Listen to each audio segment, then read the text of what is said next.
One of the most common perceived roadblocks to buying Bitcoin I hear from outsiders is that they think it's too expensive to buy.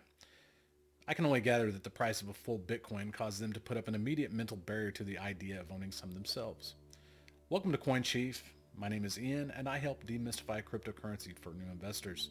If that's you, click that like button and subscribe for more videos like this one. In this video, I'm going to give you the facts to help put these self-defeating false notions to rest. Stick around until the end, where I will share some places where you can buy small amounts of Bitcoin with little to no fee right now. Before I start, I just need to let everyone know I am not a financial advisor, so please always do your own research. Now, let's get into it. So something that needs to be said before I get into why Bitcoin is never too expensive is that you need to have your other financial responsibilities taken care of before getting into Bitcoin. And by that, I mean you need to have some cushion in your daily, weekly, monthly, yearly budget to really be able to do this well. If you're living paycheck to paycheck, only you can take care of that. Really, there's other resources out there for that. Work on getting on a budget, finding areas to save, because Bitcoin, just like any other investment, like a 401k or an IRA, it needs time to be in the market in order for it to appreciate. The goal is to not touch it, probably, hopefully over a long period of time. The longer, the better. So, I just want to get that out of the way first before we get into why Bitcoin is not too expensive. Because if you're just jumping on the hype train because you see the number going up, that's going to lead to failure. So just want to be honest with you. So first, you need to understand that to invest in Bitcoin, you do not have to buy a whole Bitcoin. Now that's a little bit hard for me to say because one thing that I would love more than anything in life currently is to own a whole Bitcoin. The fact of the matter is I don't have the extra money to be able to buy a whole Bitcoin currently, and I'm not going to liquidate, savings or something to do that. But so the fact is, Bitcoin is divisible down to the 1/1,000,000th of a coin, which is known as a Satoshi, in honor of the inventor of Bitcoin. So with Bitcoin's price as it stands right now, one Satoshi will cost you a whopping 0.048 cents, 0.049 almost. Now, I understand that for people that are from the United States, and I know that's where probably most of my viewers come from and likely will come from, you've been raised your entire lives on the dollar. And you're used to cents being the furthest you can denominate the dollar down to, the 1/100th of a dollar. So it's kind of strange to come up on this currency that's digital, that has a finite supply of having a max of 21 million and being divisible down to 8 decimal places. It just seems weird, but that's what we're dealing with here. It's all it is, we're talking fourth grade math here. If you can work decimal places, you can understand Bitcoin. Just expand your mind a little bit, and don't limit yourself. And I'd also like to turn your attention to this website I have on the screen, btcsatoshi.com. Pretty cool website. Kind of helps you visualize Bitcoin in relation to dollar, Satoshis in relation to dollar. You can see right now, one Satoshi equals 0.0004895944. That's simply all that is the price in Bitcoin with the decimal point moved 8 places to the right, or to the left, excuse me. You can see down here what's $1, how much Satoshis that will get you. $1 is currently 0.0002043 Bitcoin. Interesting little website, cool to bookmark, have for later reference. So now another point I think is worth making here is that the best time to buy Bitcoin is always yesterday. And that's just going to take you back to dollar cost averaging, which I just put out a video on that, trying to time the market it's difficult, if not impossible. This is the stock to flow model that's put out by Plan B on Twitter. He's at 100 trillion USD. Great handle, by the way. I'll link his website in the description. But this model itself is what kind of turned me into a bigger Bitcoin bull. This guy he works at a major bank in the Netherlands, I think. Yeah. He's still anonymous at this point. I gotta assume he's gonna pull the cover back and just go full in on Bitcoin soon. But his model has been pretty darn accurate, and he's just using math and his economics background to predict the price. Anyway, you can see right here we are at, yep, that's February 14th. It fairly well tracks the price. We are currently at 48,934 US dollars and 20 cents. Stock to flow model has us, we should be 12,000 less. But anyway, the point being, look at where the price is going as we go into the future. And it's going up, and this is over the next 4 years. Now this has us pegged at 120,000 4 years from now.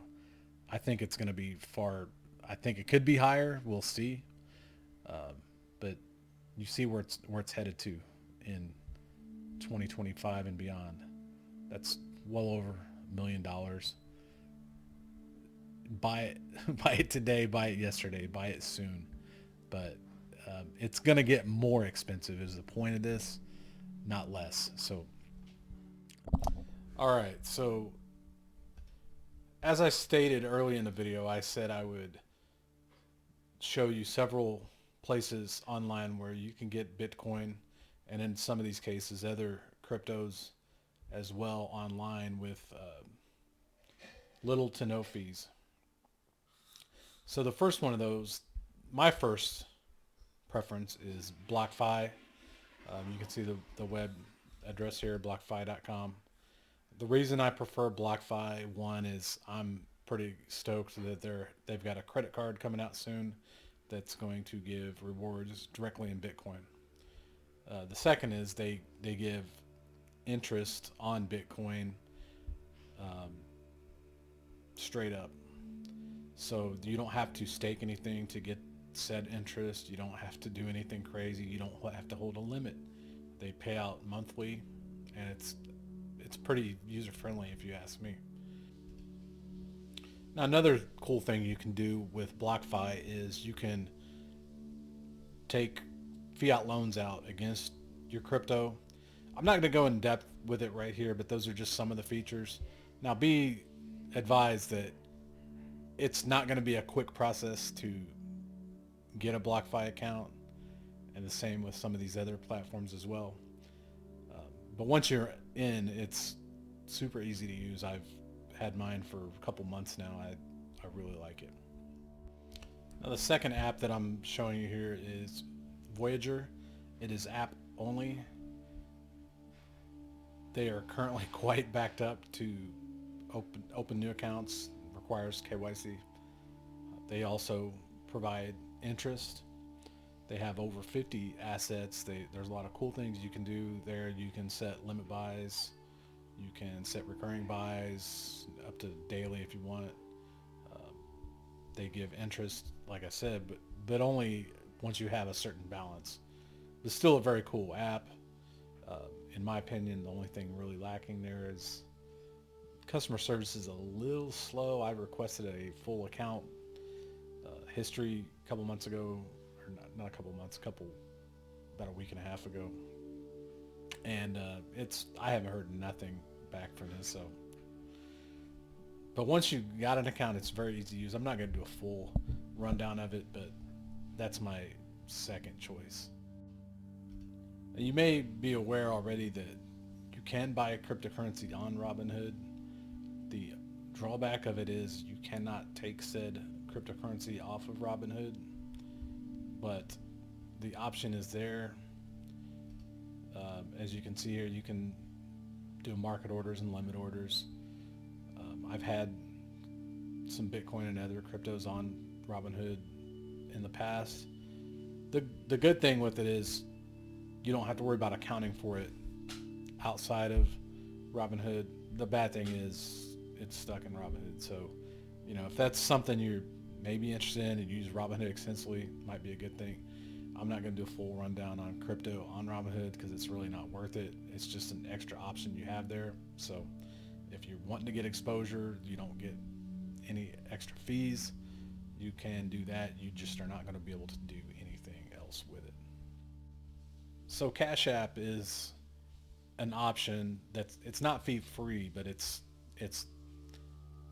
fee reasonable, I'd say. I have my account pulled up from when I had bought some Bitcoin before, just experimenting with it. You can see I bought $20 worth nearly a month ago, and it was a 45-cent fee, so that puts you about 9% roughly. And then let's see, a $10 buy put me at 22 cents, so that's a little over 10%. So you're clearly better off buying more than less, just to keep the fees relative to the amount you're buying.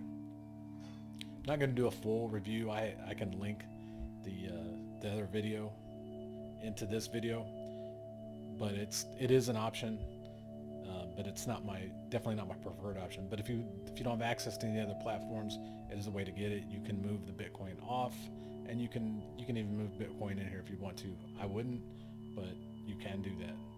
So there you go.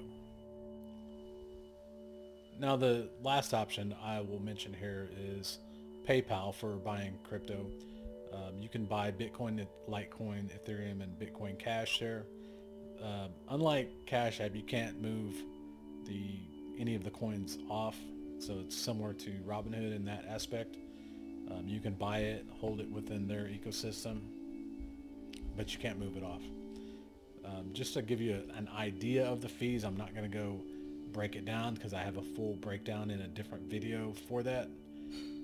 But I bought here $60 worth of Bitcoin a while back and paid $1.38. So if you made it this far, then it must have been fairly decent, right? Well, if you haven't already, this would be a great time to smash that like button and subscribe, as it really helps me out with the YouTube algorithm. If you know anyone who could benefit from this information, please share. If there's anything you'd like to see covered, please drop me a comment, as my main goal with this channel is to give the audience what they're looking for. In the meantime, stay tuned, as I will be releasing more videos with similar themes. Thanks again for watching, and I'll see you next time.